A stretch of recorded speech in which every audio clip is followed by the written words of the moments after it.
Assalamualaikum warahmatullahi wabarakatuh.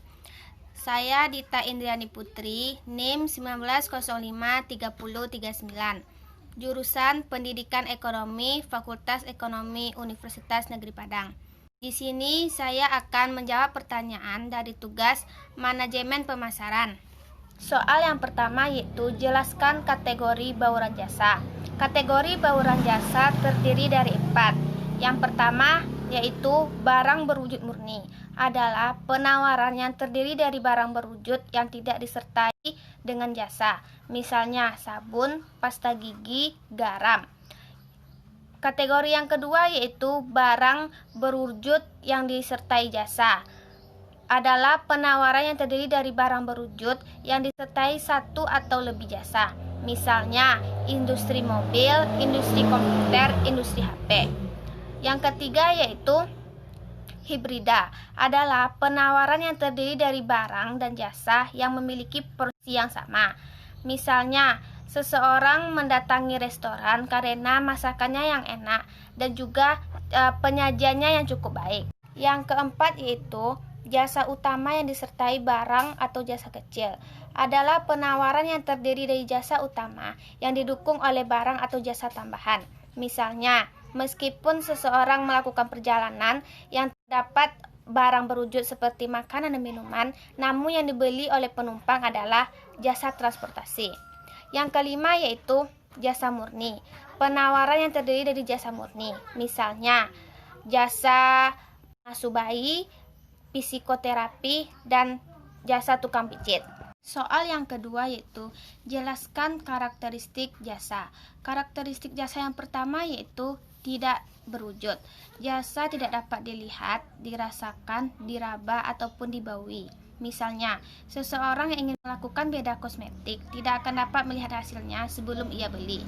Yang kedua yaitu tidak dapat dipisahkan. Secara langsung, jasa itu diproduksi dan dikonsumsi sekaligus. Misalnya, seorang tukang cukur rambut tidak akan bisa mencukur rambut tanpa ia hadir di tempat mencukur rambut, karena pada umumnya klien akan hadir di tempat tersebut jika jasa tersebut telah dibuat. Yang ketiga yaitu bervariasi. Kualitas jasa itu tergantung kepada siapa yang menyediakannya, kapan dan di mana, dan kepada siapa. Karena itu jasa sangat bervariasi. Misalnya, seseorang dokter dapat memperlakukan pasiennya dengan baik, tetapi dokter yang lain kurang empati. Yang keempat yaitu dapat musnah. Karena jasa itu yang tidak dapat disimpan, maka jasa itu dapat musnah karena fluktuasi. Misalnya, perusahaan transportasi memiliki permintaan menyediakan alat transportasi yang jauh lebih banyak pada jam kerja, bukan permintaan pada sepanjang hari. Soal yang ketiga yaitu jelaskan 5 determinan kualitas jasa. Pertama, keandalan. Kemampuan seseorang untuk melaksanakan jasa yang sudah dijanjikan dengan andal dan akurat. Kedua, responsivitas. Ketersediaan membantu pelanggan dengan memberikan pelayanan yang tepat waktu. Ketiga, jaminan, adalah pengetahuan, kesopanan, serta kemampuan karyawan untuk menunjukkan kepercayaan dan keyakinan. 4.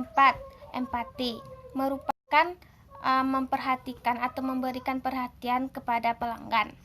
5. Wujud, merupakan penampilan fasilitas fisik, peralatan, personel, dan bahan komunikasi. Soal yang keempat yaitu bagaimana pemasar jasa menciptakan merek yang kuat. Merek jasa harus ahli dalam mendiferensiasikan mereknya tersebut serta mengembangkan merek tersebut sendiri. Perusahaan merek mendiferensiasikan mereknya tersebut melalui fitur primer dan fitur sekunder. Mereka juga mengembangkan hierarki merek dan portofolio serta menetapkan dimensi citra untuk memperkuat atau melengkapi penawaran jasa. Sekian hasil jawaban dari saya. Terima kasih. Assalamualaikum warahmatullahi wabarakatuh.